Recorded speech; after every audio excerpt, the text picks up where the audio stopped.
Top fly cricket മലയാളത്തിൻ്റെ പുതിയൊരു വീഡിയോയിലേക്ക് സ്വാഗതം. IPL ആദ്യ മത്സരം വെള്ളിയാഴ്ച നടക്കും. റോയൽ ചലഞ്ചേഴ്സ് ബാംഗ്ലൂരും ചെന്നൈ സൂപ്പർ കിങ്സും തമ്മിലാണ് മത്സരം. ആരാധകർക്കിടയിൽ ഇത് വിരാട് കോഹ്ലിയുടെ ടീമും മഹേന്ദ്ര സിംഗ് ധോണിയുടെ ടീമും തമ്മിലുള്ള മത്സരമാണ്. വുമൻസ് പ്രീമിയർ ലീഗിൽ ഇത്തവണ RCB കപ്പടിച്ചു. അതുകൊണ്ട് തന്നെ ആദ്യ കിരീടം ലക്ഷ്യം വെച്ച് തന്നെയാവും വിരാട് കോഹ്ലിയും ടീമും ഇറങ്ങുക. ഇതുവരെ കിരീടം നേടാൻ കഴിഞ്ഞിട്ടില്ലാത്ത കാത്തിരിപ്പിന് ഈ സീസണിൽ അവസാനമാകുമെന്ന് പ്രതീക്ഷയിലാണ് ആരാധകർ. ഓപ്പണിംഗ് വിരാട് കോഹ്ലിയും ഹാഫ് ടു പ്ലസിയും ചേരും. ഇക്കുറി മികച്ച ഫോമിലാണ് താരങ്ങൾ. മികച്ച റൺസ് വാരിക്കൂട്ടുന്ന ഈ കൂട്ടുകെട്ട് RCBയുടെ എല്ലാ കളികളിലും നിർണായകമാകും. കഴിഞ്ഞ സീസണിൽ പരിക്ക് മൂലം കളിക്കാതിരുന്ന രജത് പട്ടിദാറും ഇക്കുറി ടീമിനൊപ്പമുണ്ട്. മുംബൈ ഇന്ത്യൻസിൽ നിന്നും RCBയിലെത്തിയ ഓൾറൗണ്ടറും ഹാർഡ് ഹിറ്ററുമായ കാമവും ഗിന്നും വെടിക്കെട്ട് ബാറ്റ്സ്മാനും ഓൾറൗണ്ടറുമായ ഗ്ലെയിൻ മാക്സ്വെല്ലുമെല്ലാം ഫിനിഷർ ദിനേശ് കാർത്തിക്കുമെല്ലാം മികച്ച കളിക്കാർ തന്നെയാണ്. സ്പിന്നറായി കരൺ ശർമ്മയായിരിക്കും RCBക്ക് വേണ്ടി കളിക്കുക.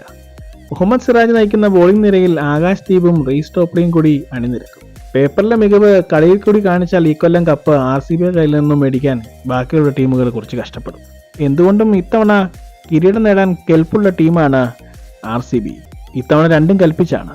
പുതിയ സീസണിന് മുന്നോടിയായി പേര് മാറ്റി റോയൽ ചലഞ്ചേഴ്സ് ബാംഗ്ലൂരു എന്നാക്കി മാറ്റിയിട്ടുണ്ട്. ഇത്തരം ക്രിക്കറ്റ് വാർത്തകൾക്കായി ഈ ചാനൽ സബ്സ്ക്രൈബ് ചെയ്യുക.